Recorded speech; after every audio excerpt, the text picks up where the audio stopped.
Bienvenue dans Expertise, l'émission des entrepreneurs, des indépendants et de tous les audacieux. Dans cette émission, nous allons parler financement. Dans la rubrique Coup de Zoom, nous recevrons Michel Côté, directeur général de la CIAJ, pour de bons conseils. Mais tout de suite, nous allons parler du financement de la franchise avec Rose-Marie Moins. Bonjour. Bonjour. Vous travaillez à la Fédération française de la franchise. C'est 160 enseignes sur toute la France. C'est combien de magasins? C'est immense. Ça fait 70 000 points de vente développés en franchise. Voilà. Donc c'est pas mal. Et vous êtes directrice de la promotion et de la professionnalisation de la franchise. Vous êtes donc plein de bons conseils. À côté de vous, Patrice Degnaud, bonjour. Bonjour. Vous êtes fondateur de Maisons et Services. En deux mots, Maisons et Services, 110 agences, 40 000 clients, 3 500 collaborateurs et 40 millions de chiffres d'affaires. Et combien de franchisés ? Oui, c'est ça, c'est un réseau d'entrepreneurs indépendants avant tout. Alors bien évidemment, nous sommes régis par la franchise, mais c'est véritablement un réseau d'entrepreneurs indépendants qui travaillent dans le champ de l'entretien de la maison et du jardin. Alors, la question du jour, de plus en plus de personnes sont intéressées par la franchise, mais comment peut-on financer son projet de franchise, Madame Comme un projet de création d'entreprise. Comme vient de me dire mon collègue, effectivement, la franchise, ce sont des franchisés qui sont des indépendants, qui créent leur boîte et donc qui vont les financer comme toute autre entreprise, avec un apport, avec un financement bancaire, donc c'est pareil. Mais avec le système de la franchise, il y a peut-être un calcul différent de ses besoins en financement, Monsieur Degnaud. Non, alors je ne dirais pas un calcul différent, mais je crois que le fait d'abord, vous savez que l'ennemi numéro 1 de l'entrepreneur, c'est la solitude, c'est l'isolement. Donc déjà, petit 1, il y a énormément de structures qui sont là pour vous aider, vous conseiller. Appartenir à un réseau de franchise, véritablement, c'est un vrai plus, c'est évident. Mais il faut d'abord aller voir son réseau consulaire, que ce soit chambre d'agriculture, chambre des métiers, chambre de commerce. Voilà, déjà, il y a énormément de personnes qui vont aider parce qu'on a le droit à telle ou telle subvention, tel ou tel dispositif. Est-ce qu'on est demandeur d'emploi, le pôle emploi, etc. Après, pour revenir au vrai sujet de la question, le financement, d'abord, c'est de la transparence, ne pas se mentir à soi-même, donc ne pas mentir aux autres, et calculer précisément ce dont on va avoir besoin pour démarrer. Et après, bien évidemment, il faut avoir un minimum d'apport. Il faut montrer patte blanche parce qu'il est logique que les établissements bancaires veuillent des garanties, ce qui est tout à fait normal et légitime. Donc nous, en tant que tête de réseau, donc chez Maisons et Services, on va accompagner le créateur pour définir avec lui quels vont être ses besoins au plus près, pour le préparer, pour qu'il puisse d'abord éventuellement ne pas aller sur son projet, s'il n'en a pas les moyens financiers ou pas le charisme pour prendre son risque, mais pour le préparer. Voilà, bien le préparer comme tout projet de création. Est-ce que les franchiseurs peuvent aider au financement d'un projet d'un de leurs franchisés ?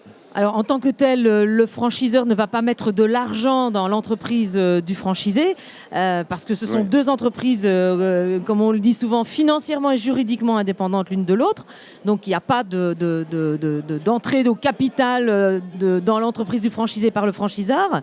Par contre, il va effectivement travailler avec lui et lui donner les ratios dont il a besoin pour monter son propre business plan qui va être nécessaire à déterminer quel est effectivement le financement dont il a besoin.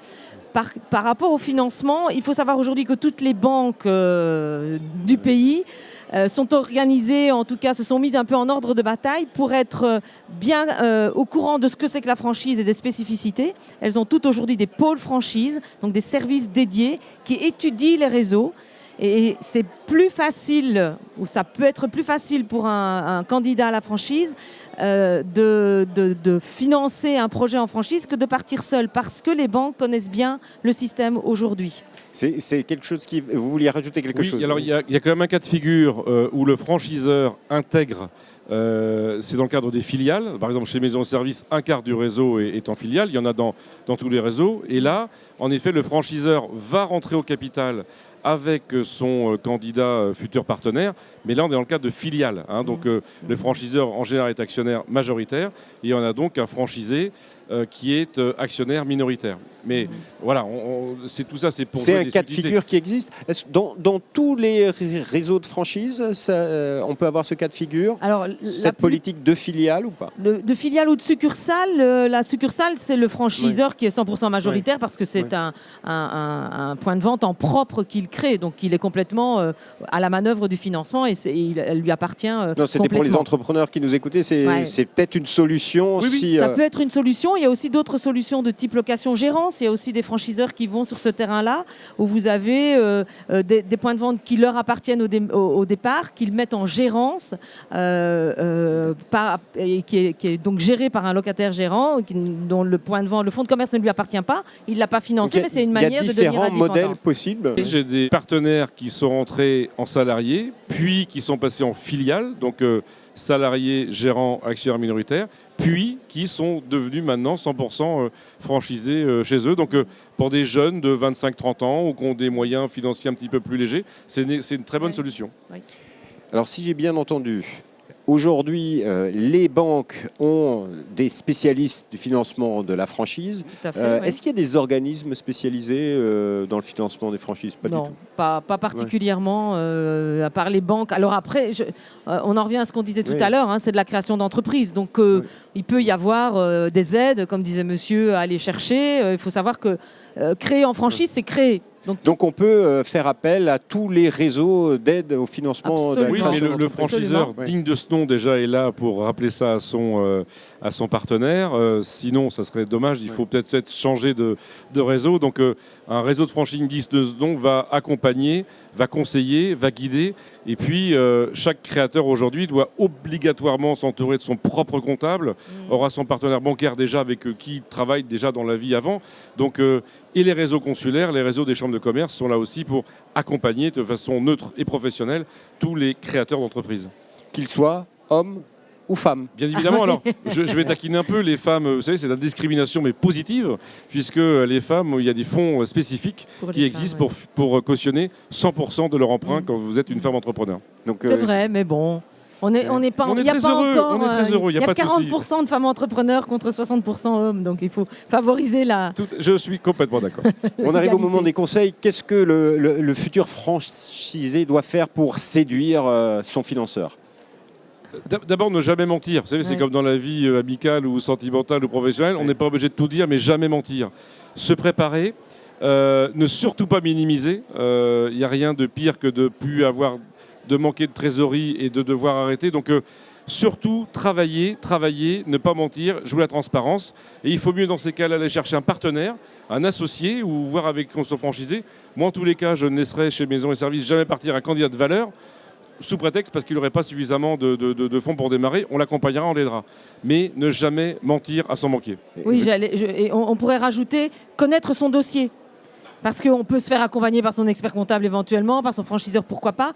Mais c'est quand même le franchisé, de par son activité et sa capacité à monter cette entreprise, qui va rembourser son prêt.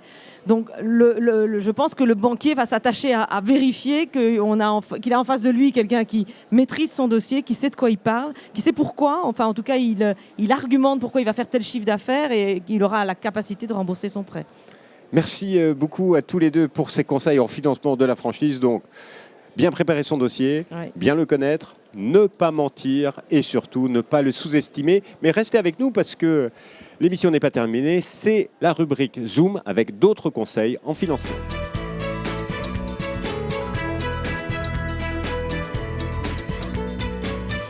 Michel Côté, bonjour. Vous êtes directeur général de la CIAJ, un organisme qui apporte sa garantie à des créateurs d'entreprises ou entrepreneurs qui demandent des prêts bancaires. Vous financez tout type de professionnels, c'est-à-dire ça peut être des artisans, des agriculteurs, commerçants, profession libérale. Tout le monde peut avoir une garantie. Indépendant ou franchisé. Indépendant ou franchisé. Donc aujourd'hui, quel est votre conseil? Vous voulez vous adresser à qui? J'en ai deux. Le premier, c'est d'essayer de transformer tout ce qui est le besoin de l'entreprise à court terme en moyen terme. Autrement dit, découvert contre crédit de fonds de roulement. Et le deuxième conseil, c'est se préparer et étayer sa demande pour obtenir ce crédit à moyen terme. Alors, concrètement, comment ça se passe? Sur votre premier conseil, c'est compliqué à mettre en œuvre? Alors, en général, les entreprises, et là je m'adresse à tous les entrepreneurs de la Terre, ont des besoins à court terme qui sont très souvent saisonniers, cycliques, et chaque fois avec l'incertitude d'obtenir satisfaction.